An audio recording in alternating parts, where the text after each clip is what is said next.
Astra Abyssosque. We meet again, you two. Hi, Catherine. Do you have any commissions for us today? Commissions, huh? Let me think. Oh, how about this? Please attend the Academia's Academic Symposium this afternoon and recite a love poem on stage. Wait, say what now? And if possible, please also use your camera to capture the reaction of the audience upon finishing the poem. Huh? What kind of commission is that? I see. It appears that you're not interested in this commission. In that case, please go to Port Ormos and convince the Eremites there to spend some time volunteering at the local orphanage. Hey, that's not any better. I'm sure the mercenaries will have some interesting reactions as well. Paimon's gotta ask, just who exactly has been submitting these commissions to the Adventurers Guild? Oh, the commissioner? Well, actually, I just wanted to see the two of you in action. Was it so obvious? I was hoping you would actually take one of those commissions. That kind of chance to observe humans doesn't come by often. Ah, so it's Nahida. Paimon just knew Catherine wouldn't crack those kinds of jokes. When did you get into her head? From when she said, Ad Astra Abyssosque? So it's been you this whole time? Are you done resting up, Nahida? Yes. I've been sleeping ever since we parted ways, and I even had a really, really long dream. It was another dream about the Sub-Zero's festival, except it was a happy one.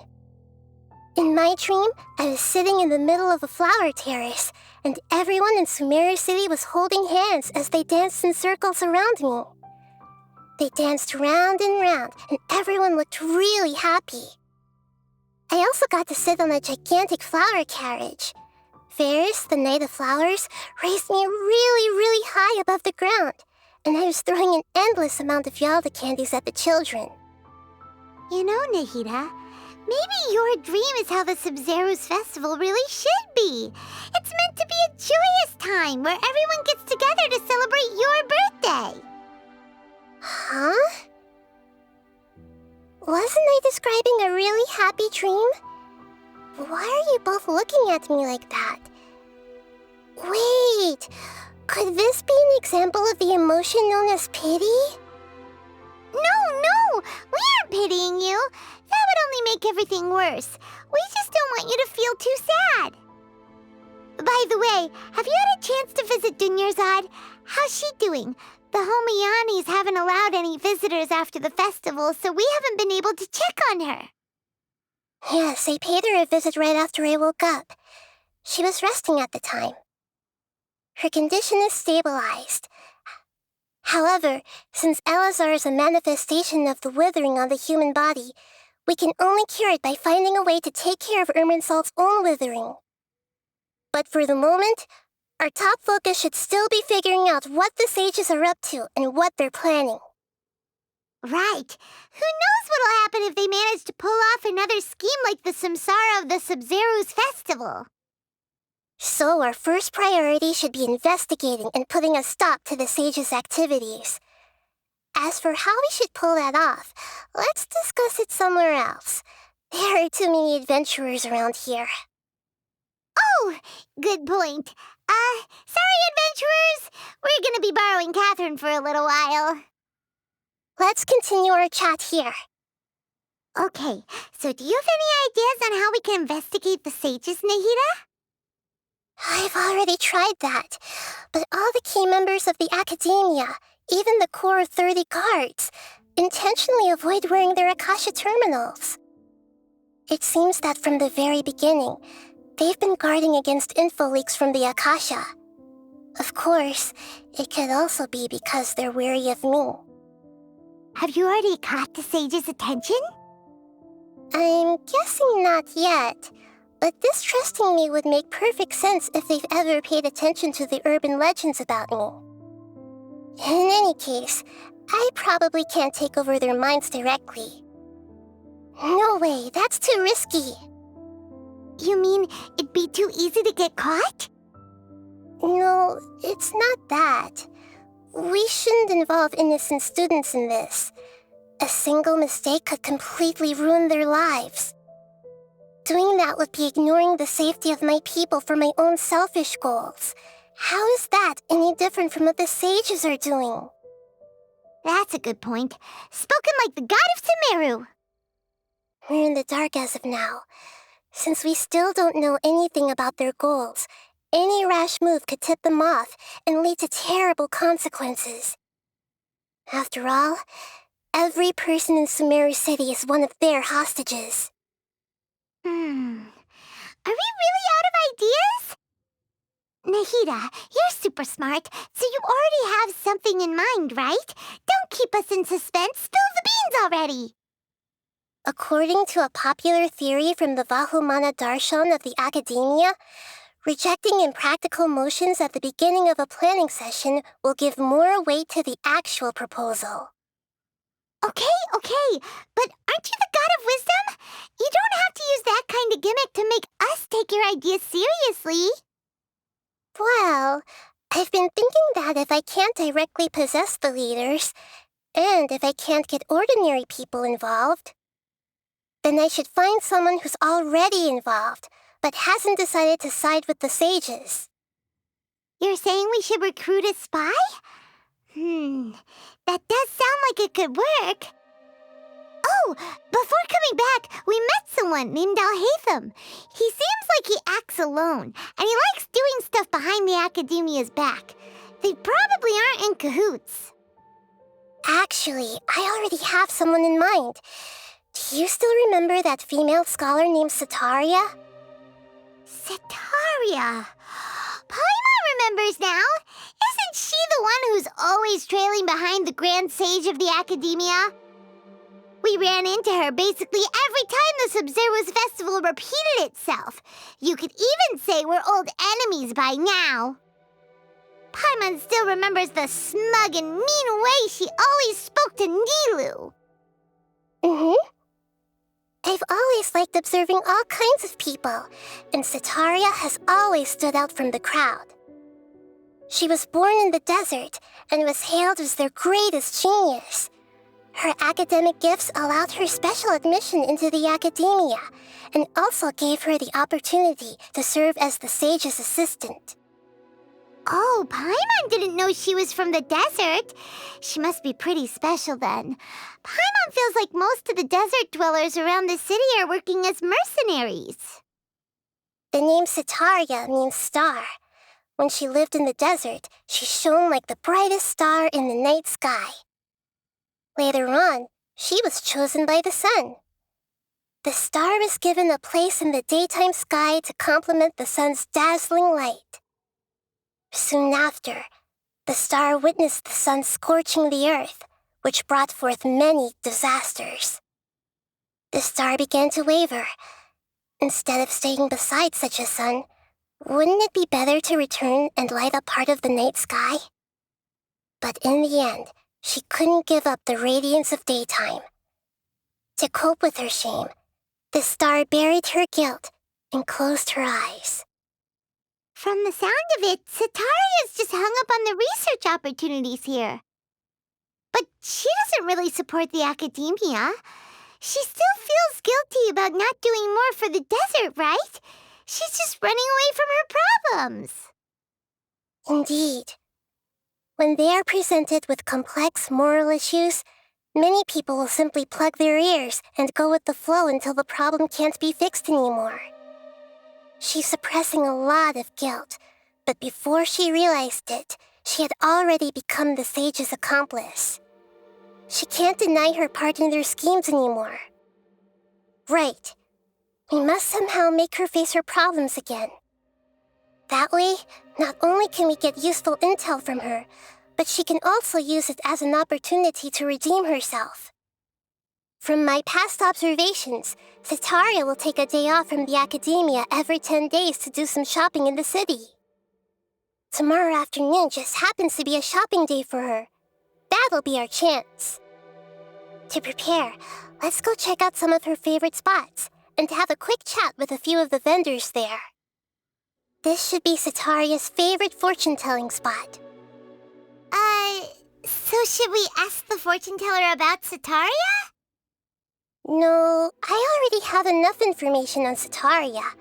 The most important thing now is for you to pay attention to the vendor's talking style and key characteristics. Talking style and key characteristics? My poor lost lambs, have you become troubled over your fates? The divine voice of wisdom often echoes between mine ears. If thou be blessed today by the gods, I may be able to show you the way. Huh? Really? Nahida, you've been whispering things to her? Shh! My friend here has some doubts regarding her future. Can we get a fortune reading for her? Of course, of course. In that case... It would seem that Harut and Marut are quite wary of you. Perhaps, at some time in the past, you have somehow offended the gods. Only mocking the god of Animo, questioning the lord of Geo's financial savviness, and brawling with the god of Electro.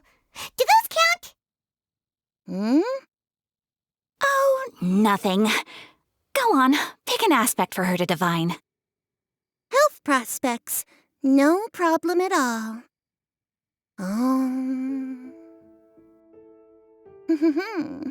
The gods have spoken.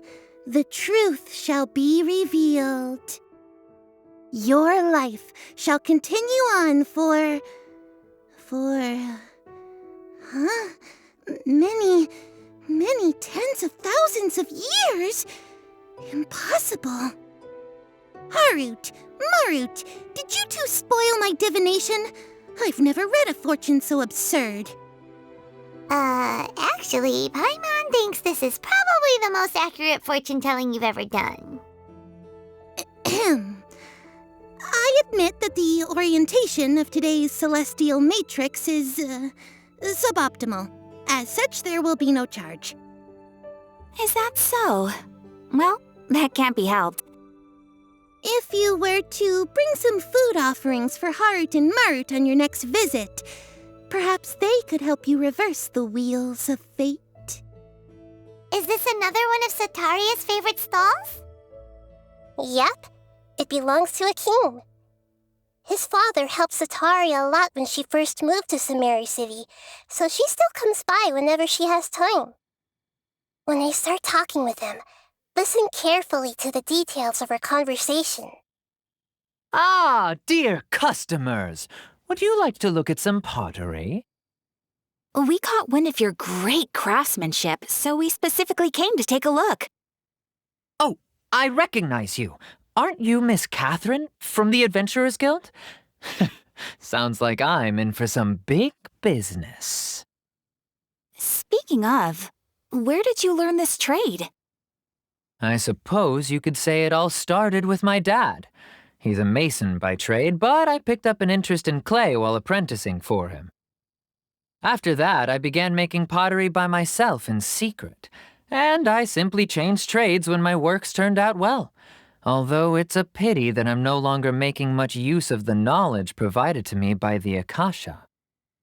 That's nice. You're making a living doing something you love. So is your father still working as a mason? Oh no, not anymore. A few years back, he fell from a roof and broke his leg.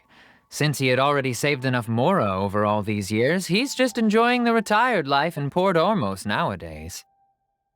I see. We wish him peace and happiness in his retirement. I'll have someone in charge of logistics at the guild come by another day for some goods. We'll leave you to it. Take care now. No problem. Rest easy, all our goods are sure to meet your every need. This should be our final stop. Sataria's always thinking of this restaurant when she's working at the academia, so she always comes by whenever she's out in the city. Nahida, you've really thought of everything. It's my duty to protect Samaria's citizens, after all. Hi there. I feel like I've seen you down by the docks before. Huh? Sorry, I don't quite remember. If I recall, you were having a discussion with someone about shipbuilding at the time. Ah, that's right! I've always been really interested in feats of marine engineering. After all, I grew up in Liyue Harbor and spent my entire childhood staring at the ships going in and out of the port. I came to Sumeru to study, but failed to make it into the academia due to my lack of talent. But I'm still discussing all kinds of problems with different scholars, and I'm continuing to study and perform research from the restaurant's basement. I'm sure I'll get into the academia after their next round of exams. What an admirable spirit for learning. Amazing. Sure, but you'll find hardworking people wherever you go. So this restaurant has a basement as well? Huh. First I've heard of it. That's right. It's not usually open to patrons. Most of the time, employees use it for breaks or to hold private events. I see. Guess that makes sense. Well, good luck with your studies, Miss Chishan. Thank you so much. As long as I can make it into the academia as an official student, I'll be happy. So, was that everybody? Mm-hmm. 3 familiar faces should be enough for Sataria. What's the point of all the information we've collected? Nahida, you still haven't told us how you're planning to make Sataria face her problems. Sataria is already used to avoiding her problems, so we must find a way to break through her usual sensibilities. I remember you mentioned that the Eremites in Port Ormuz are all making a fuss about the upcoming resurrection of King Deshret. Although it's all just a boatload of nonsense, the fate of her homeland may turn out to be Sataria's soft spot. Oh, Paimon gets it now! You want to take advantage of the guilt Sataria feels about her homeland. Although she knows she should return home to help the people of the desert, all she's done is conspire with the sages. So how do we set that up? Well, King Deshret is long gone, and Sataria is also too smart to fall for any simple tricks. If we simply engaged her under the guise of King Deshret's believers, she would definitely be weary of us, and we may not get anywhere.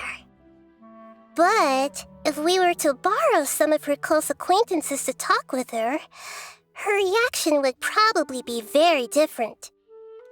So, you mean you're going to possess those people we just talked to? Yep. Possess them through the Akasha. Imply they've already converted to the faith of King Deshret, and then convey our made-up will of King Deshret.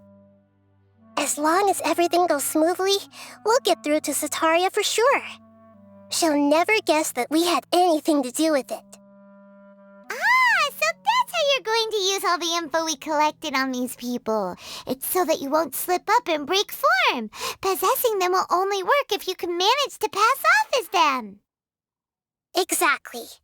So, best of luck with impersonating them. Huh? Best of luck? But we don't know how to possess anyone. That's no problem at all. I'll just share all their senses with you once I've possessed them. As long as you're also wearing an Akasha terminal, the effect will basically be as if you've possessed them yourself. Huh. That is pretty convenient. But why does she have to do this? Can't you do it yourself?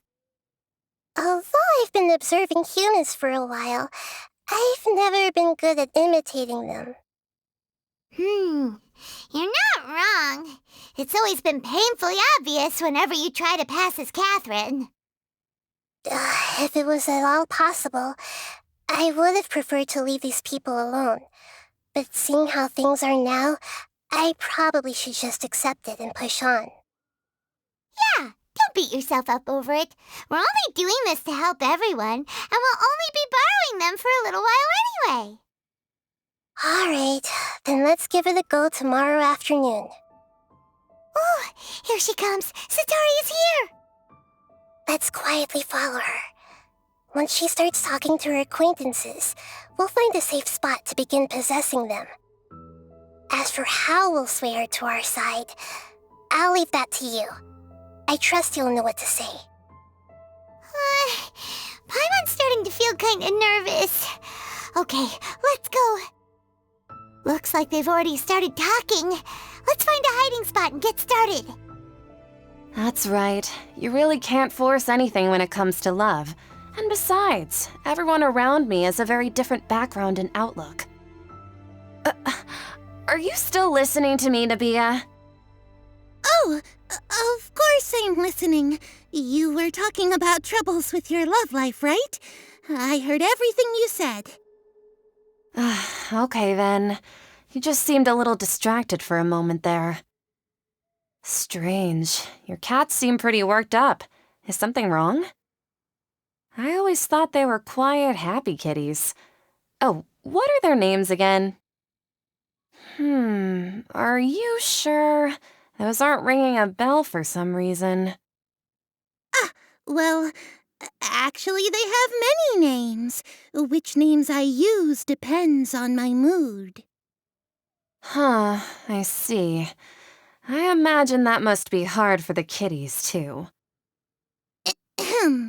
So, which fortune do you want me to read for you today? You must have come for another echo of the divine voice of wisdom. I'd like to get another reading on my love prospects, but to be perfectly honest with you, I feel like I've been a real mess recently.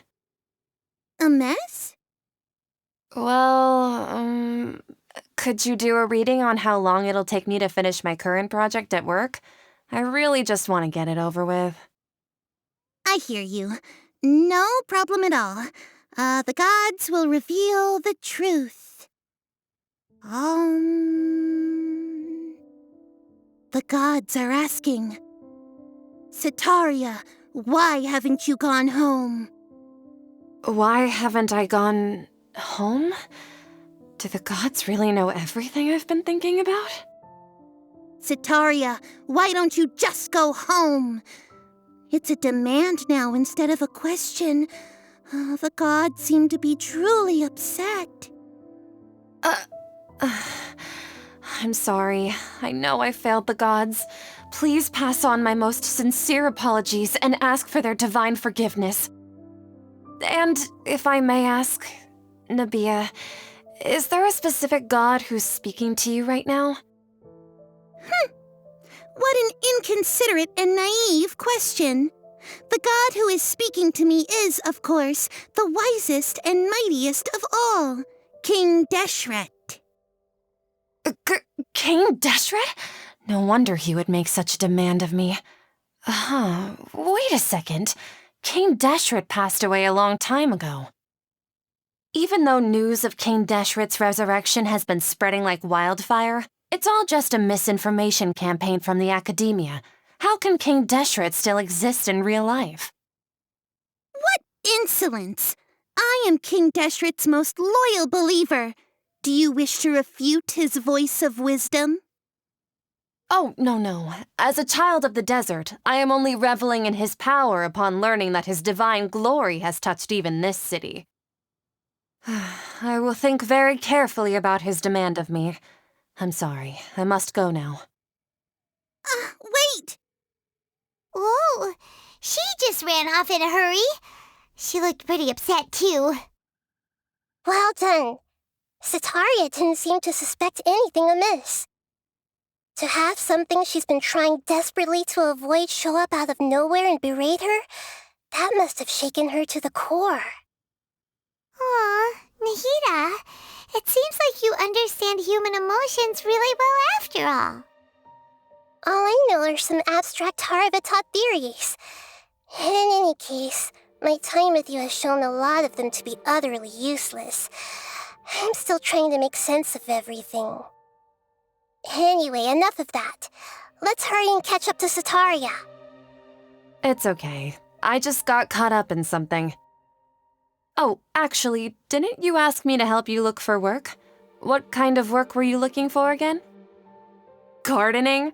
But don't you hate everything to do with plants?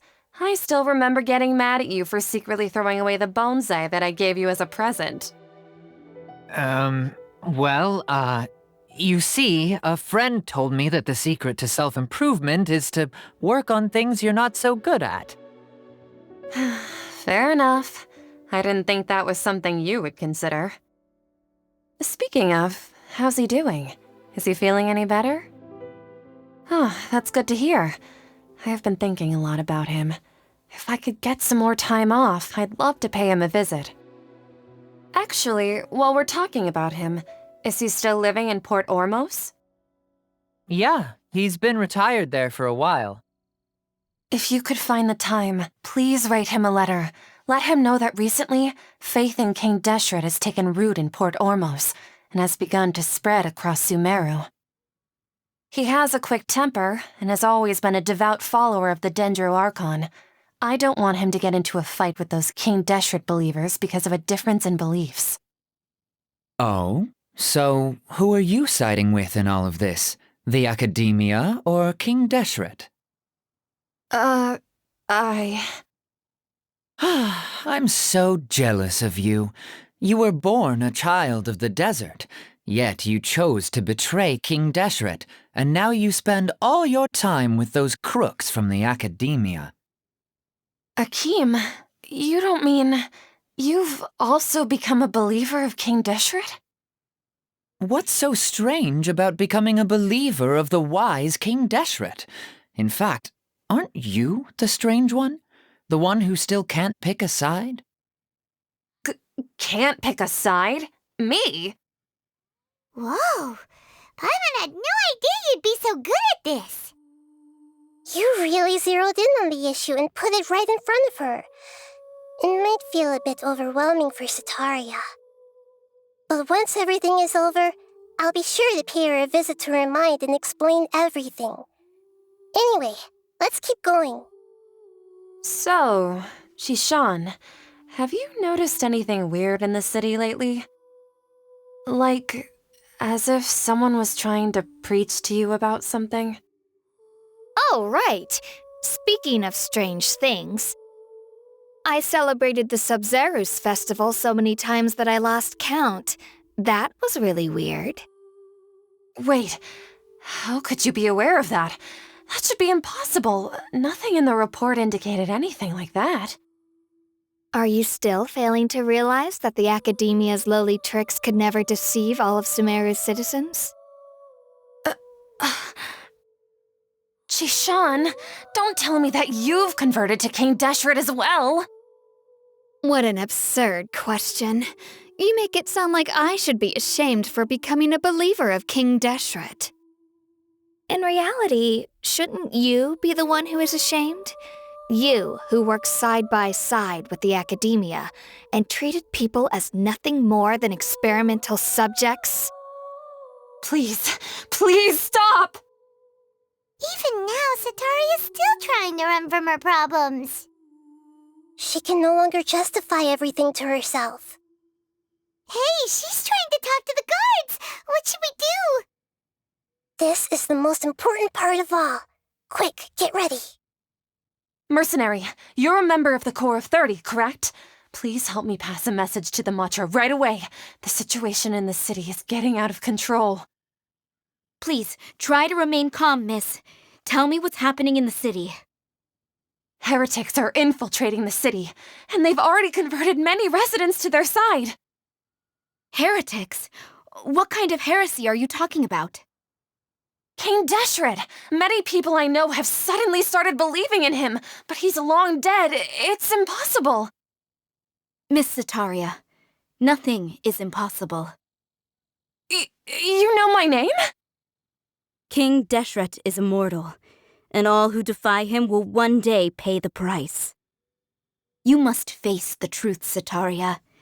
You tread a treacherous path, and the longer you ignore it, the tighter the Academia's grasp on you will become, and the deeper you will be ensnared. Child of King Deshret, Never forget that the desert that belongs to you lies elsewhere. It seems that no matter where I run, I only keep finding more believers of King Deshret. I have to say, this is a familiar feeling. I've also been running from my guilt this whole time. Guilt over my part in the sage's plans, and from ignoring the letters from the children of my homeland. But no matter how much I may try to ignore or get rid of it, my guilt always comes back. You won't necessarily lose your research opportunities by facing the truth. Besides, did you really want to conduct your research while carrying such heavy feelings of guilt? How do you know me so well? Are you truly just a believer of King Deshret? Or are you the god himself? That's not important. The important thing is to pass judgment on the academia and its sages, and to correct their mistakes. If you could provide some assistance in this matter, perhaps it could serve as a form of atonement. I've actually never believed in the gods, but I've always believed in serendipity. Your appearance must be a fated opportunity for me to get out of this wretched situation. Please tell me, what can I do for you? How much do you know about the sage's current activities? I was just one of the designers for the masked dream harvest scheme, which is what happened around the Sub-Zeru's festival. But I know very little about the full scope of the overall project. I'd assume that only staff with the highest clearance would have access to those confidential documents. I've just been working to meet the Grand Sage's specified requirements. However, there's something that's been really bothering me. I heard that a scholar who was previously expelled has returned to the city, and even the sages are still quite wary of him. To fight against the academia, we will need to figure out the nature and the purpose of their work. Is there a way for us to get access to the confidential documents you mentioned? It should be possible if we're willing to take some risks. After all, I'm an assistant to the Grand Sage, and I've been working on many tasks outside of the project. One thing, though, I won't be able to transfer the documents to you through the Akasha once I get my hands on them. The sages have always closely monitored all activities within the Akasha. Let me see. Let's use the most primitive method. Send someone to pick up the documents tomorrow evening at the Academia entrance. The Academia entrance. Wouldn't that be too conspicuous? Don't worry about that. I assure you, this won't be a trap. I'm only suggesting this location because it'll draw more scrutiny for me to leave the Academia again. It'll be safest for me to distract the guards long enough to hand you the documents. All right, I trust you. So, if I were to successfully complete this task, would it mean I've atoned for my wrongdoings? That'll depend on the judgment of the Dendro Archon. The Dendro Archon. That's right. Her people are the ones we have endangered. As the god of wisdom, she's also the one responsible for judging and guiding the scholars. Maybe it's time for me to find a god to believe in. Just as Nahida predicted, we've managed to bring Sataria to our side! The Traveler's execution was ingenious. She's the one who deserves all the praise. Well, now that we've made plans to meet again tomorrow evening, all we can do is pray for Sataria's mission to go off without a hitch. Pray? But if we're going to pray to the gods, aren't we just praying to you? God of wisdom and guardian of the scholars? No. The truth is the true guardian of scholars. I've always believed that. Anyway, let's meet again tomorrow evening at the Adventurers Guild. Catherine, we're here! Oh, you are the other Catherine, right? That's right. I suppose I'm the other Catherine in your mind. Shh! We're on a secret mission tonight, so we need to protect Catherine's identity. Yep, Paimon's right. We cannot fully rule out the chance that the meetup tonight is just a trap. If something were to happen, my existence may be the only trump card we'll be able to play. After all, the academia should still be unable to confirm the existence of my consciousness in the outside world. Yep, exactly. Just what Paimon was thinking.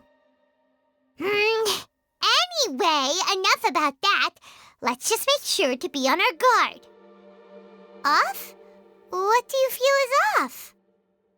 It's the middle of the night. Of course it's quiet. You're not getting paranoid, are you? No, I think she's right. It really is a lot quieter than usual. If you look around, there seems to be fewer people on the streets. I'm not sure if this is the case for the entire city, though. Huh.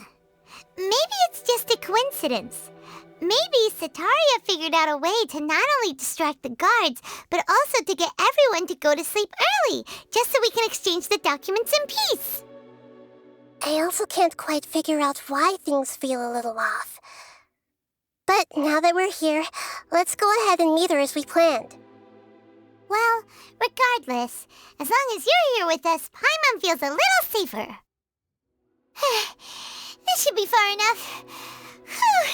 Paimon needs to catch her breath first.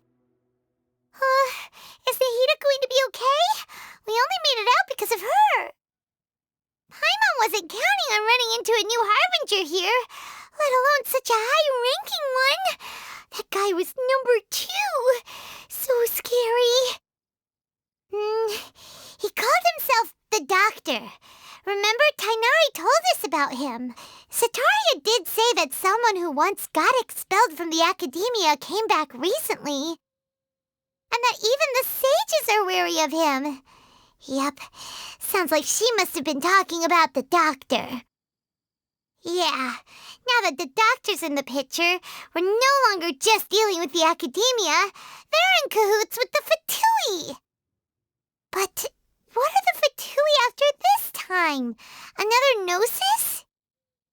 Yeah, things would be a lot easier with Nahida's help. Nahida said we'll meet again outside of the city. But we can't just keep waiting around, right? You mean... Oh, right! Wasn't he invited by the sages to work on some project when we were staying with him in the Vidia Forest? That has to be the same project.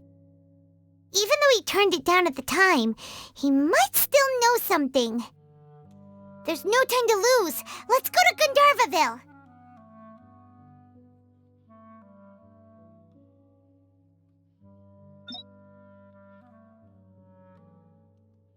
Hold it right there! A blonde-haired traveler and a floating fairy. We've got you, all right. Take a look around. You've fallen right into our trap. Are you mercenaries from the Corps of 30? Did you come here to arrest us? Corps of 30? We're nothing like those government lapdogs who don't even get scraps for their work. We are an elite brigade that commands the highest commission rate in all of Sumeru. We're here on the orders of a client known only as the Outcast. The Outcast? An outcast from the academia?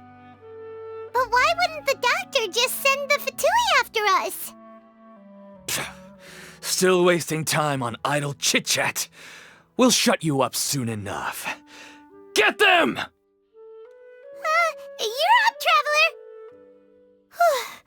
That was pretty rough. Is that what elite mercenaries are like? Yeah, looks like we'll have to keep our guards up. But this Doctor guy seems like a pretty tough opponent. He knew exactly where to set up an ambush. Did he predict that we would try to find Tainari? Going up against smart people is tough. Anyway, let's keep going. Oh, it's the Traveler and Paimon. What are you two doing back here? Kale! It's nice to see you again. Are you doing all right? To be honest, I'm not doing too well. My LSR has been progressing at a faster rate lately. I'm finding it harder to complete more intricate tasks. As a result, Master Tainari is taking me off the patrol schedule. He will only allow me to stay here and coordinate other people's tasks. Oh, Kale! Speaking of Tainari, did he go off on patrol? We're here to talk to him. Oh, Master Tainari? He just left the Avidia Forest a little while ago. He was headed to Party's DI. Huh? He left? What? Isn't Tainari always saying that he never wants to leave the Avidia Forest? He even turned down the Sage's invitation. I thought it was weird too. Master Tainari always prioritizes his work as a forest watcher above everything. He almost never leaves his post. He left in a hurry this time, though. He didn't give a reason? No, I only found out that he left through a message he left behind. He also made sure to delegate all his tasks using a schedule. To leave in such a hurry? I'd guess he had something urgent to take care of. Master Tainari originally studied in the Immorta Darshan of the Academia, and Partis DI is something like the Immorta's research base. Many rare shrubs and grasses have been planted there for research. I know that before he became a forest watcher, Master Tainari once spent a long time conducting research at Partis DI. A research base, huh?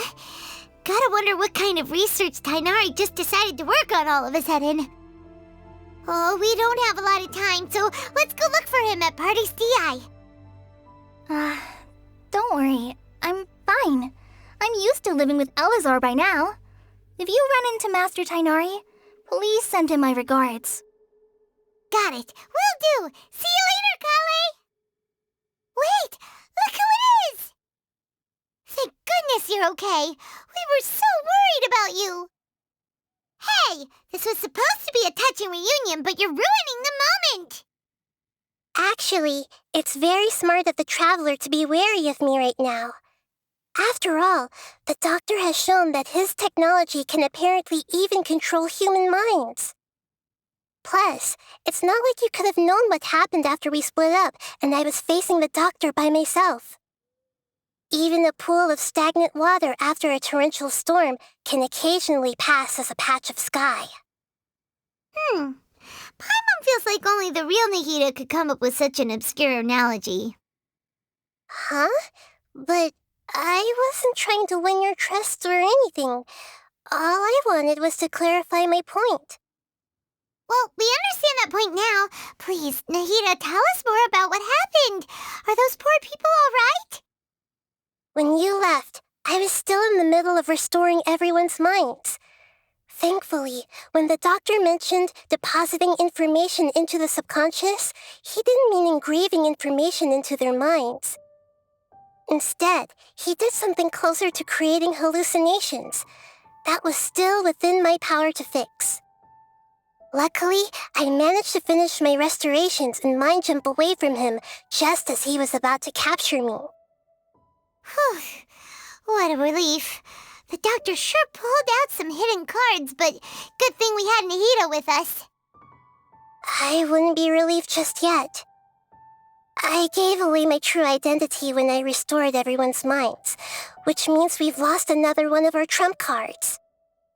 Also, the doctor is already an expert at modifying Akasha terminals. Maybe it's only a matter of time until he captures my consciousness inside the Akasha. Would that mean you'd no longer be able to jump between minds? Then how do we stop him? He's still at the Academia, so it's possible he already started messing with the Akasha. Ugh, it feels like he's toying with us. What a nasty piece of work. Plus, the doctor's combat ability alone is apparently enough to make him worthy of being number 2 of the Fatui. We shouldn't give up hope just yet. Let's try to find another way to attack this problem. Actually, Nahida, how did you know we were trying to get to Party's DI? Have you been waiting for us? Yes, I have. I can see the traveler's elemental energy, so I deduced your destination by looking at the direction you were moving in. You didn't come here for sightseeing, right? Did you find any leads? We're looking for a scholar we know. His name is Tainari, and the sages once tried to reach out to him. Why don't you come inside with us and see what we can find? Okay, let's just hope we won't get him into trouble. Traveler? It is you! Ah, it's Hypatia! Ah, what a pleasant surprise! It's so nice to see the two of you again. Who's this? She's a scholar we met in the Avidia Forest. When we last saw each other, she was still training in the, what's it called? Satyavada life? Oh, I see. That's right, we're old friends. You've come at just the right time. Ever since I've come here, hardly anyone has even talked to me. Hypatia, you're way too excited about this. Actually, for you to leave the Avidia Forest means you're not in training anymore? Wait, no. Did you already finish your training and reach Paripurna life? What do you think? My consciousness has already managed to make contact with the divine. You did it! Congratulations! It's so exhilarating to share this sublime joy with others at long last. When my consciousness made contact with the gods, what a supreme and unparalleled experience that was. That sounds incredible! Oh, all right. Actually, please wait. I haven't forgotten my promise to you. Remember?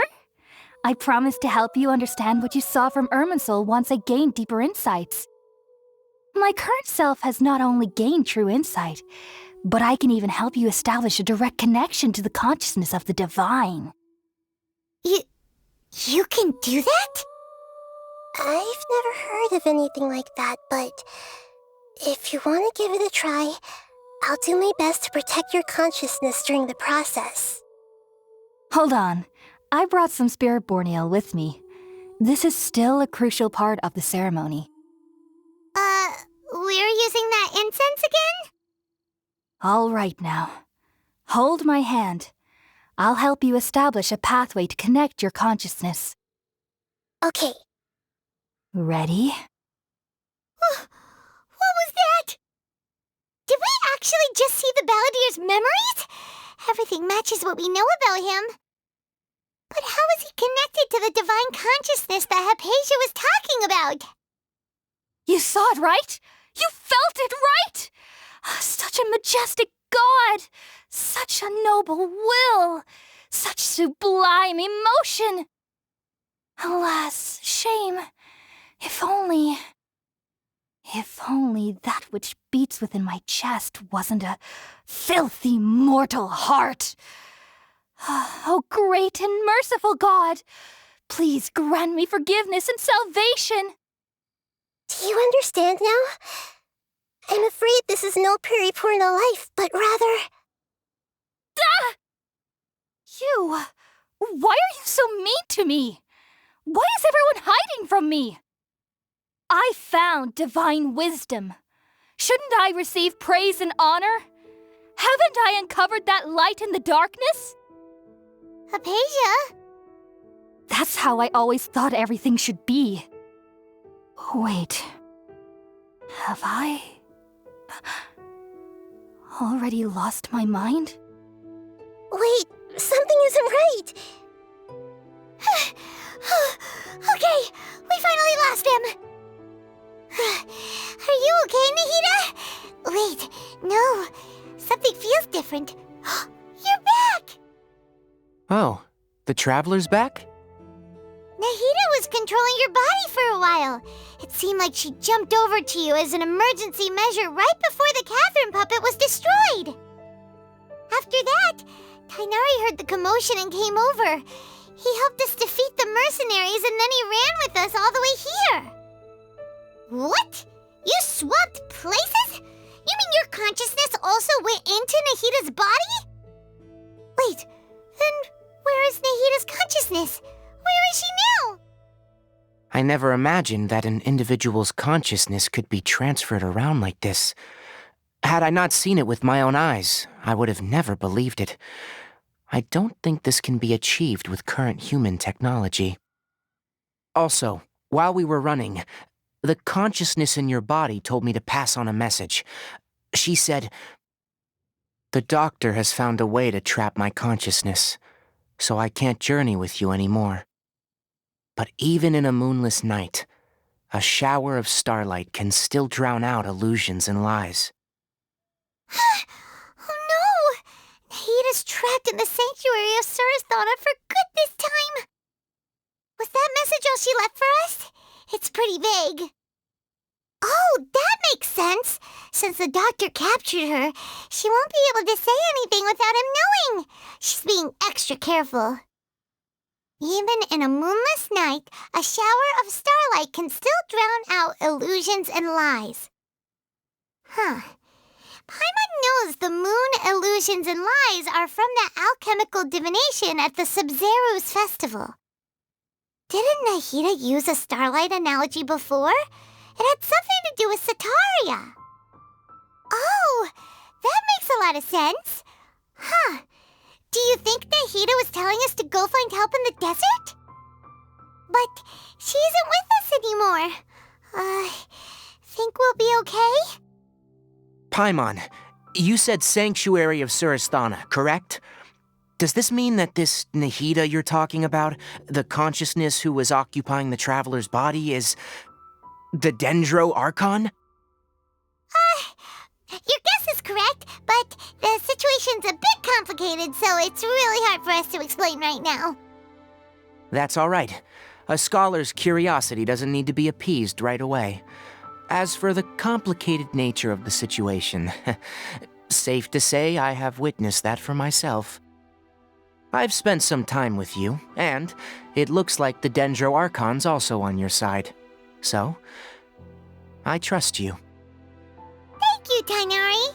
Oh, actually, we came here to ask you a question. What do you know about the project that the sages have been working on? That. While I was indeed invited to join that project, the sages were always secretive about its scope and goals, so I eventually declined. All I know is that the project has something to do with the restoration of Irminsul. Huh? Did you see something when you were in Nahida's body? What? Do you have any evidence? So that's what happened. That explains why Hypatia's symptoms were different from those of the other scholars who went mad. It's because she made contact with the consciousness of a new god who is still in the process of being born. Tainari, did you leave the Avidia Forest because of Hypatia? I did. I noticed Hypatia's mental anomalies, but since her symptoms were rather atypical, I secretly took her to Pardis Di and began searching for a way to return her to her normal self. If I didn't take action, Hypatia would have already been taken by the Matra to the desert, doomed to a life of exile at Aru village. Now that you mention it, I knew the Academia has never thought particularly highly of Lesser Lord Kusanali, but I still didn't expect them to do something as arrogant as creating a new god. Looks like I made the right decision by not accepting their invitation. The Doctor and the Balladeer. We have 2 Fatui Harbingers in Sumeru. Sounds like we're in for a bad time. From your description, I don't think they've completed their project. There may still be room for us to intervene.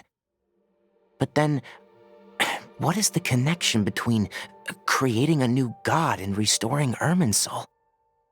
Yeah, it feels like we're still nowhere close to figuring out the sage's goals. Right, we've pretty much gone over everything we need to know, so we should head out. How about you, Tainari? What are you going to do? I'll stay here for now. I still want to try a few more things to help Hypatia. If you're planning to go into the desert, start by heading for Caravan Ribat. That'll be your fastest route.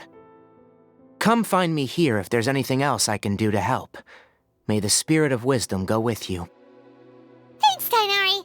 Hopefully Hypatia will feel better soon. We're off then.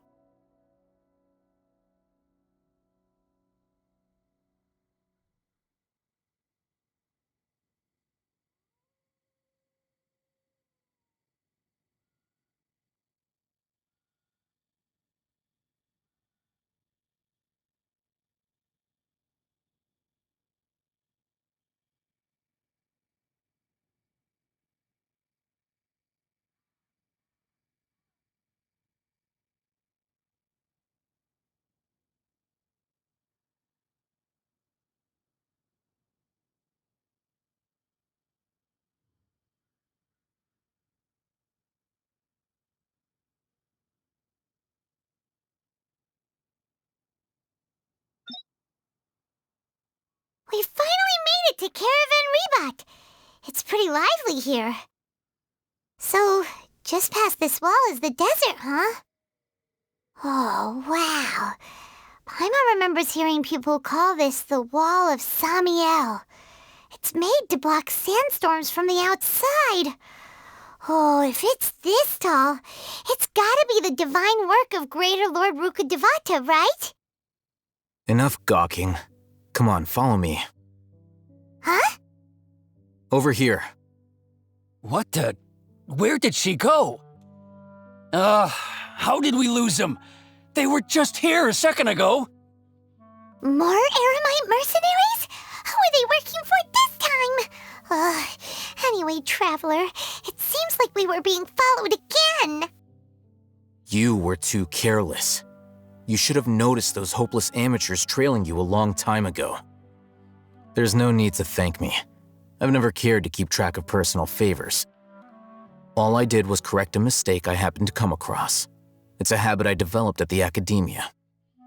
You really gave Paimon a scare, Alhaitham. We never thought we'd run into you here. Last time we met at Port Ormos, didn't you say you were going back to the academia? Wait, don't tell Paimon that you're here to take us back on their orders! Oh, so you've already landed yourselves on the academia's hit list. I can't say that I didn't expect it. However, had I wished to turn you over to the academia, don't you think you'd already be the Eremites' honored guests by now? Oh, right. You do have a point. I have no interest in running errands for that project. As a scholar, I've always belonged to the camp that promotes researcher autonomy. And these days, you're more fascinating than anything the sages can offer. Not quite. To tell you the truth, I'm still investigating the Divine Knowledge Capsule. Unfortunately, I've run into some difficulties. Everyone says the capsule originated in the desert and was eventually moved to Port Ormos. If I am to get to the bottom of this, I must understand how the capsule first came to be. Which brings me back to you and why you're so interesting. The leader of Ain al-Ahmar used the Divine Knowledge Capsule right in front of you, and upon seeing him, your expression became perplexed, and you were lost in thought for quite some time. To have that kind of reaction, I think you must have realized something. Are you interested at all in sharing what you've been hiding from me? Alhaitham, you really have a ridiculous eye for detail. What kind of person even notices and remembers stuff like that? So that's your answer. Well, I do work for the academia after all. So considering that, it is indeed wise to keep your cards close to your chest. But that does prove you do have some undisclosed information about the Divine Knowledge Capsule. Am I right? No matter. Rather than simply learning the answers from you, I'd still prefer to investigate on my own. Speaking of, you two are also headed to the desert? That's right! We have the same plan as you! But we don't really have any concrete goals at the moment. Then I'd suggest starting with Aru Village. It's the largest settlement in the desert, so it'll probably have more resources and intel than anywhere else. Well, would you like to head there together? It's always better to travel with someone you know. Let's go! Before us lies Aru Village, the safe haven of the desert folk. Whoa, this landscape is really something else. What a cool place! Let's go check it out!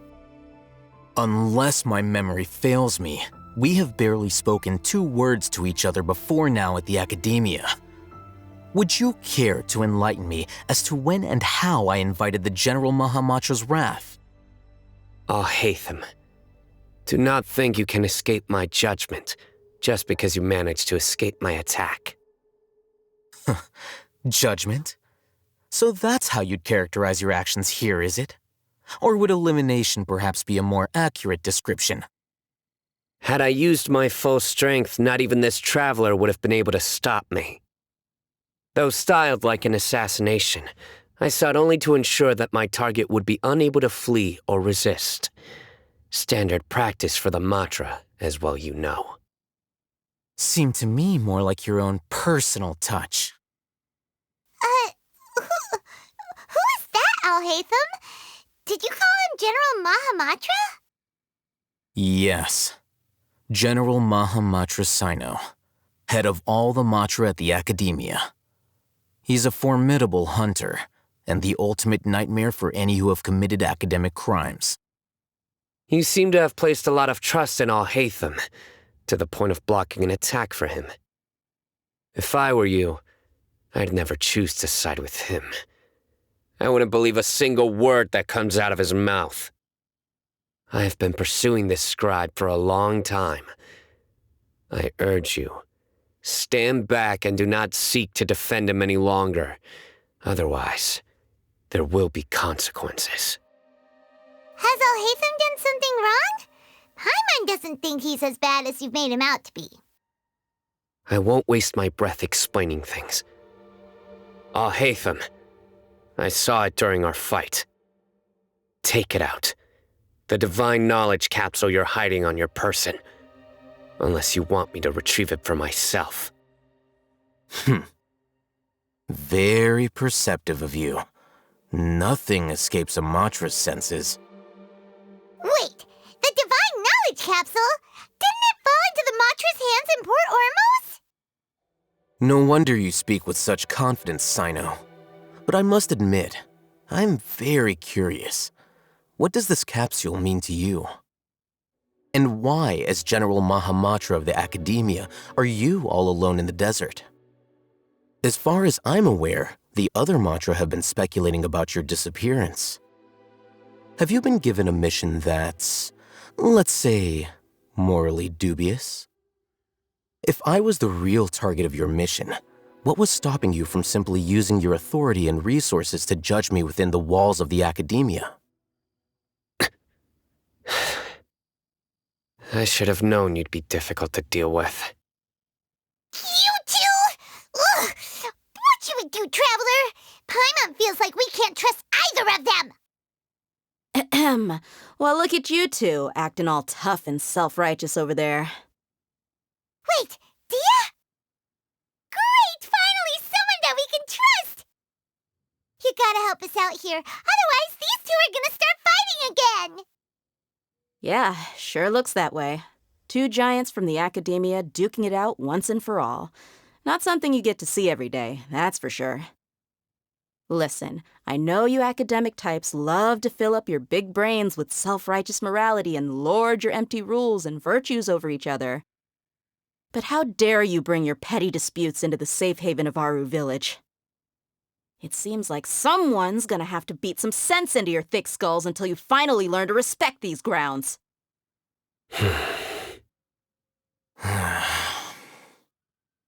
Hey, did either of you hear a word I just said? Whoa, what's going on? The wind's so strong! Is this a sandstorm? Paimon's gonna get blown away! Another sandstorm? What's up with these recently? Hey! All of you, over here, quickly! We have to take cover! Someone's calling for us! Oh, this wind is too strong! Let's get over there! That sounded like Candace. Come on, you two. Jeez, are all of you Academia folks such hard work? Move it! All right, stop yelling.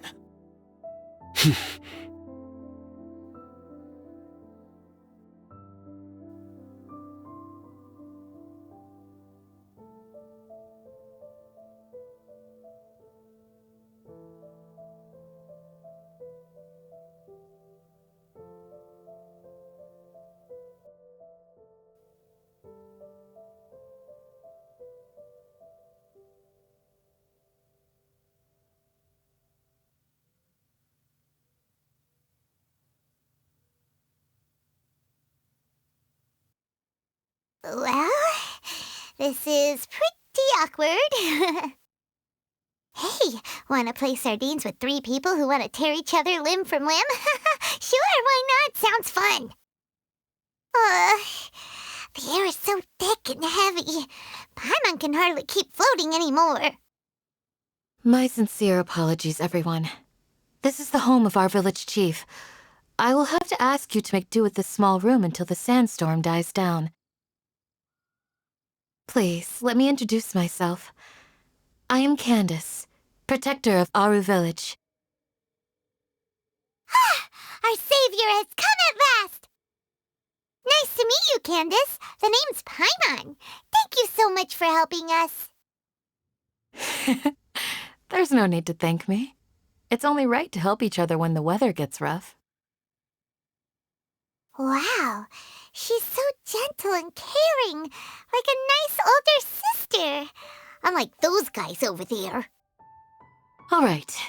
Now that we're all better acquainted, we should return to the topic at hand.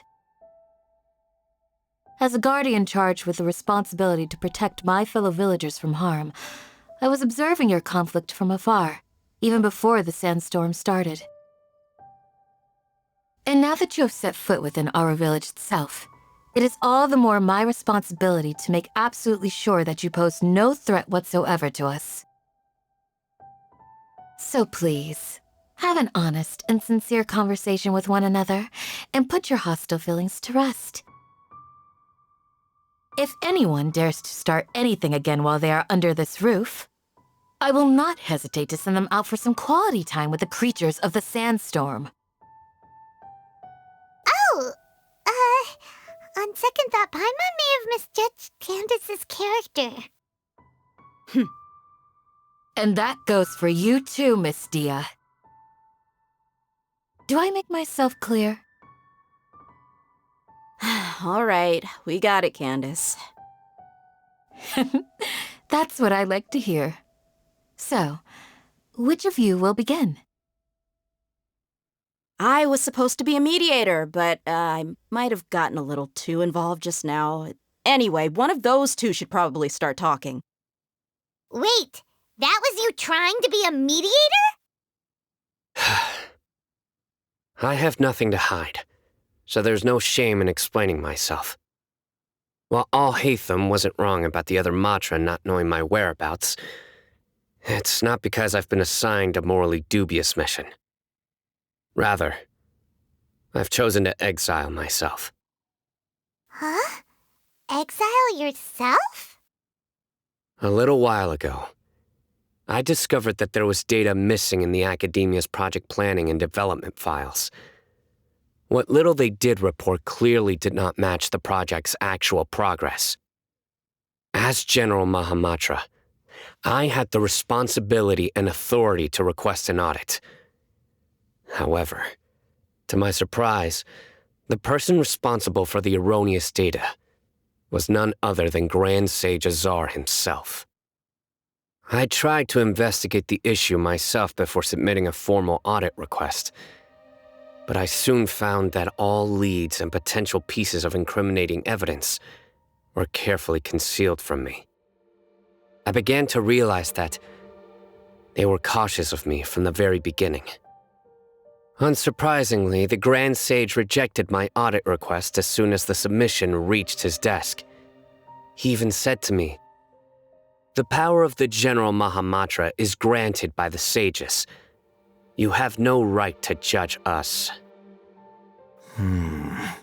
So they really are up to no good. I realized then that to the Grand Sage, the Matra are nothing more than tools for the sages to assert and maintain their control over knowledge. The vows that we took, the principles that we strive to uphold, they are meaningless to the academia of today. I believed it would be wise to flee the academia before the sages had a chance to take action against me. This way, they can no longer see nor predict my actions. I will never give up on this investigation.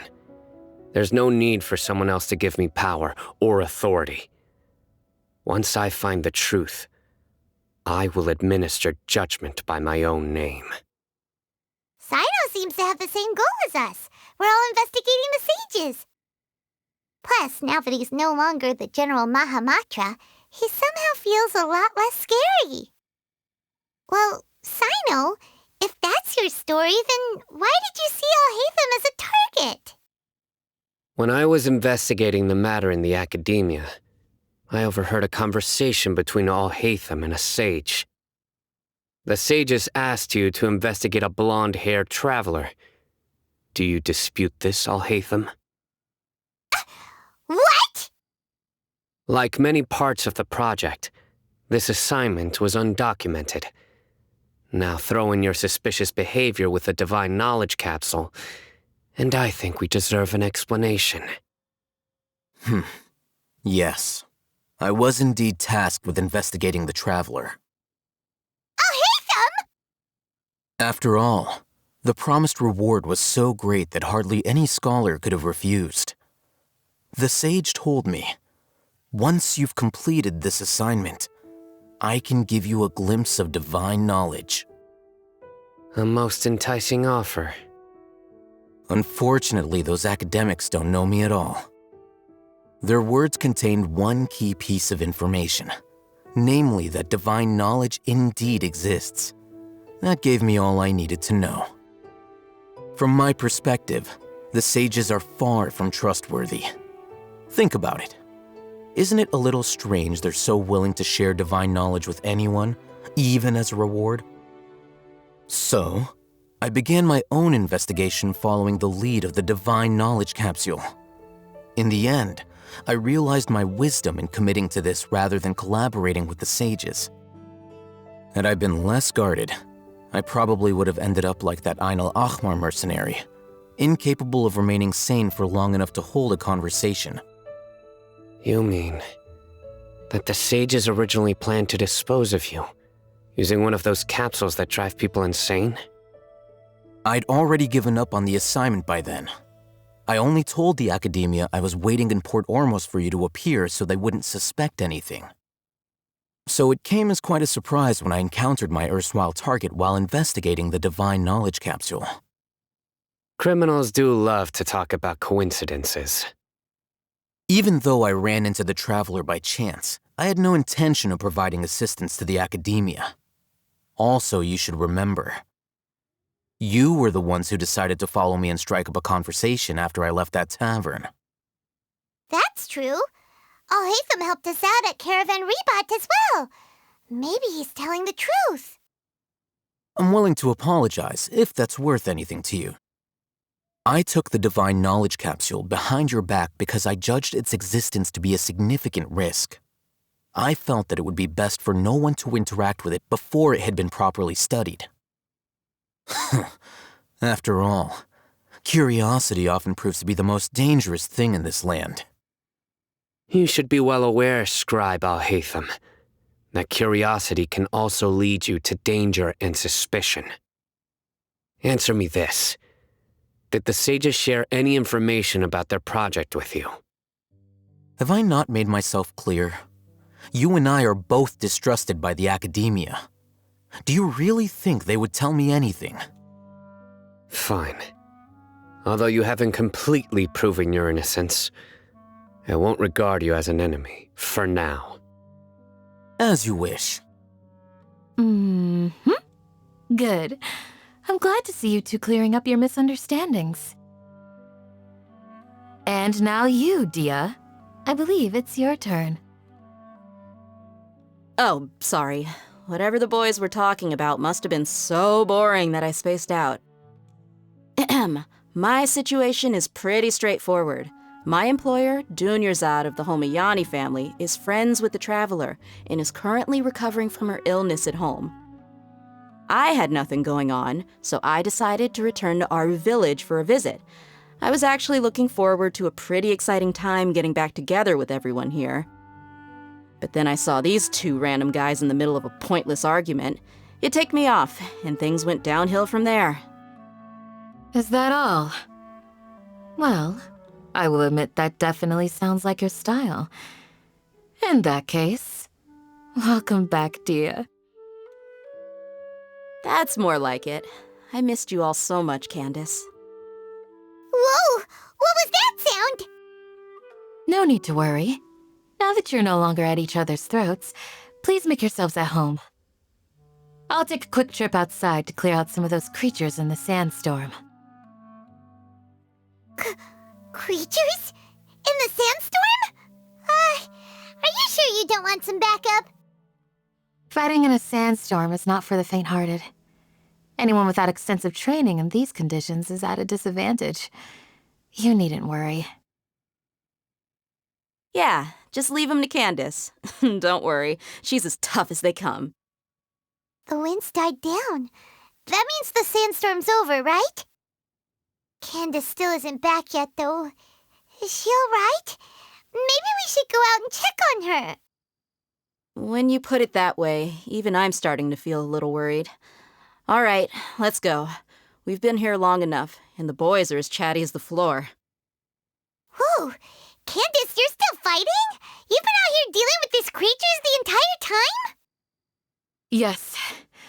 They just keep coming in waves. I've lost count of how many I've defeated. Before I realized it, even the sandstorm had stopped. Ah! Here comes another wave! Leave this round to us. I got interrupted earlier, but now I have something to take my anger out on. It's been quite a while since I've seen the flame mane in action. I'll leave these to you then. I'll be sure to put on a good show. Let's go! The creatures stopped appearing. Was that the last of them? What we fought just now was probably the aftermath of the sandstorm. So we should be safe for the time being. Well fought, everyone. No injuries, I hope. Huh? Who are you? Ah, my apologies. I haven't had a chance to greet you yet. I had my hands full taking care of the village's elderly and children. I am the chief of Aru Village. Everyone usually calls me Uncle Anpu. Sir, I am also originally from the desert, but I have not been back for some time now. May I ask if such sandstorms are common? I can't say they've always been common, but recently the storms have become increasingly severe and frequent. Besides sandstorms, we also occasionally get earthquakes. According to an investigator who stayed in the village a while ago, these unusual natural phenomena are related to the withering of Irminsul. Another effect of Irminsul's withering. So, Irminsul's withering causes withering zones in the forest, and sandstorms and earthquakes here in the desert? Everything in the natural world is inextricably connected to Irminsul. These regional symptoms can indeed be a reflection of Irminsul's present state. Everyone in Aru Village needs to take good care of themselves. Speaking of which, why haven't I seen a single village keeper since I got here? Village keeper? Who are they? Village guards like Candace? Does your curiosity know no bounds? Village Keeper is how Aru Village refers to mad scholars exiled here by the academia. Most of them are scholars who lost their sanity after a period of training in the Avidia forest. The academia believes that their crazed mutterings may have a negative effect on the psyches of other scholars. So, they're forcibly exiled to the desert. Though if you ask me, it's all a boatload of nonsense. Alas, that's exactly what we've been trying to investigate. One by one, the village keepers have been mysteriously disappearing without a trace.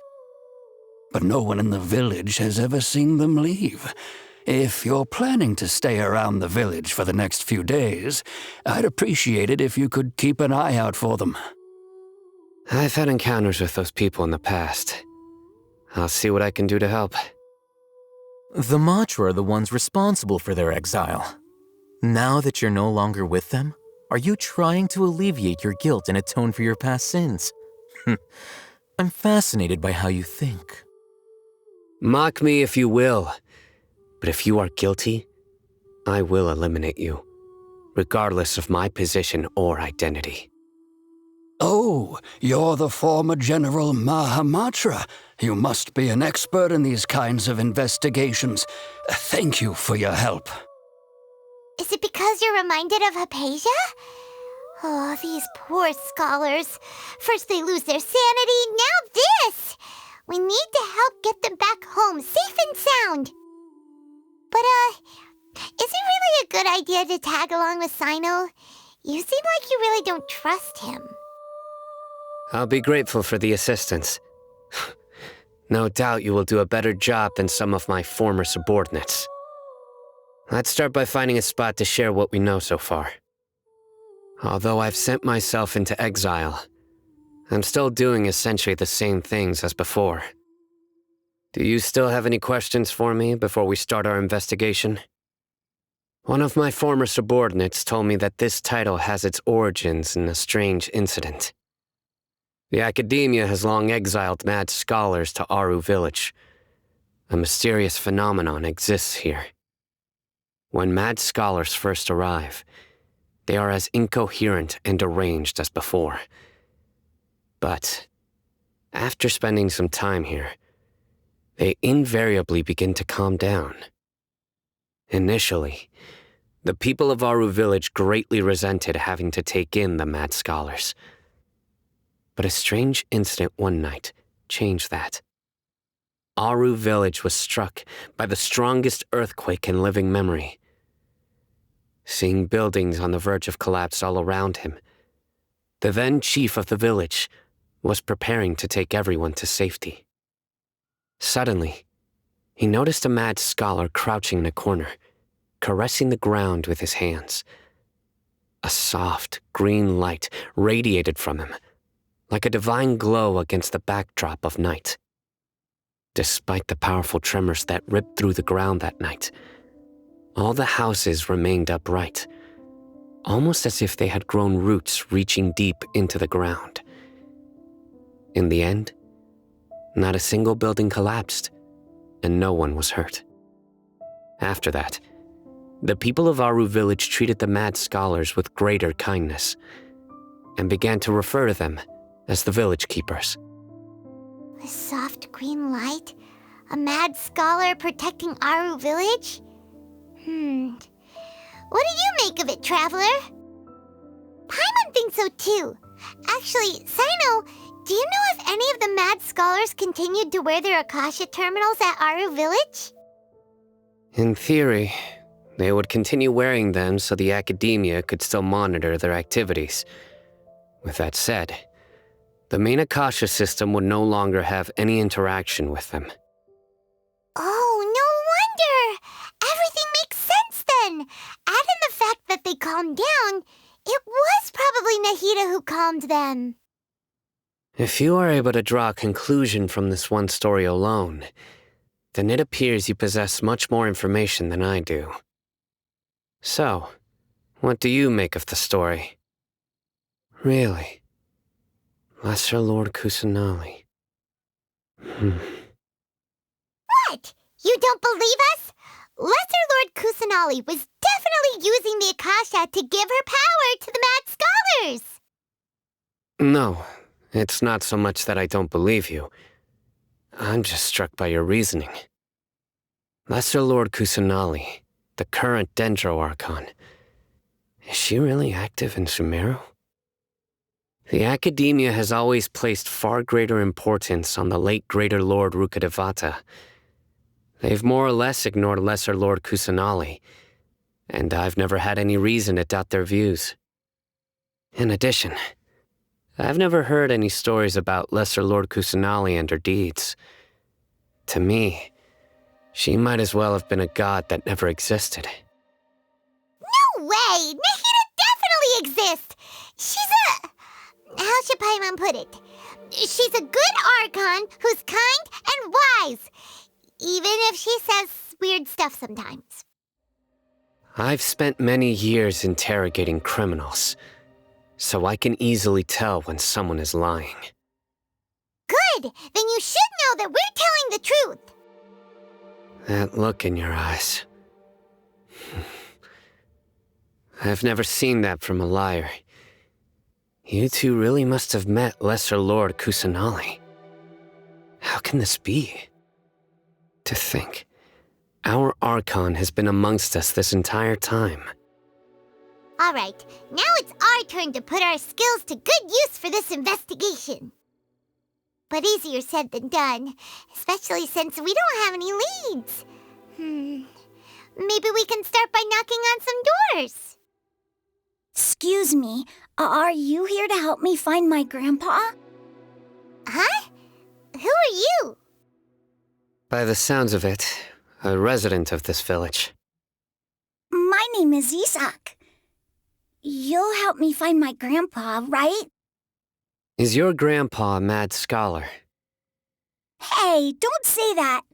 Grandpa is just Grandpa. Why do you have to call him that? It's not like he's a bad person or anything. The person you're referring to is not a local, yet you are. Why do you call him Grandpa? Grandpa is just Grandpa. He's my family. I heard everything you said to the village chief. Please, you gotta take me with you. I want to find my grandpa. I swear I'll help. I won't be a nuisance. Ah, so you're the one who was eavesdropping on us around the village chief's house. I was planning to go out and take care of whoever it was, but I had a vague feeling that they didn't harbor any ill intent. Whoa. Hatham wasn't kidding about Matra having sharp senses. Sino, he's just a kid. All he wants is to find his grandpa. Let's find a way to help him. Sorry, I was only listening in because I wanted to know where Grandpa went. Honest. If you don't believe me, you can ask Miss Candace. All right. But first, let's confirm the facts with Candace. Sino is super vigilant. Is this what all the Matra are like? Ah, you're back already. We just wanted to confirm something with you. Do you know a boy by the name of Isak? I had a feeling he'd go looking for you. Huh? You knew this would happen? Yes. Although he tried his best to stay hidden, I still noticed him eavesdropping outside the window. He really wants to get his grandfather back. Isak's parents were both Aramite mercenaries who rarely returned to the village after finding employment in the city. He was raised by his grandfather. Unfortunately, it was only a few years before his grandpa passed away. Isak was still very young at the time, so various families in the village took turns caring for him so he could survive. Later, an elderly mad scholar arrived at the village. Isak thought the scholar bore a striking resemblance to his grandfather, and thus often spied on the man. However, the scholar was unkempt in appearance and incoherent in speech. Although Isak referred to the man as his grandpa, he was afraid and didn't dare to approach him. One summer night, the oft mumbling and bumbling grandpa suddenly calmed down and seemed to become more lucid. He even noticed Isak hiding in the distance. So Grandpa walked up to Isak and patted him on the head. He even took Isak to the entrance of the village, where he patiently taught the boy the names of the stars and accompanied Isak until he fell asleep. The next morning, Isak woke up and wanted to go find his grandpa again, only to realize his grandpa no longer recognized him. However, even so, Grandpa retained his calm expression. It's said that those who saw the scholar claimed he no longer appeared to be crazy, but appeared to be living in his own world, almost as if he were sleepwalking. Isak was thrilled that his grandpa was able to find peace and would follow him all the time, asking him things like, "Grandpa, want me to take you somewhere fun?" or, "Grandpa, could you tell me stories about the stars again?" All this somehow just makes Paimon feel really sad. It seems like they both deserve so much better. Perhaps. Nearly everyone who lives in the desert has some form of hardship or regret. But even so, we must still continue on with our lives. It's also my reason for fighting. I must continue to protect this land. Maybe the people have always had a considerate god watching over them. Huh? What did you say, Sino? No, nothing. As long as Esau keeps his word and doesn't get in our way, we can take him along. Perhaps you are more compassionate than I gave you credit for. Please accept my thanks on Isak's behalf, Sino. Hey, Isak! Oh, it's you guys! We've cleared everything up. Let's go find your grandpa. Really? Wow! Thank you so much! Yeah! All right. Let's ask the local residents some questions first.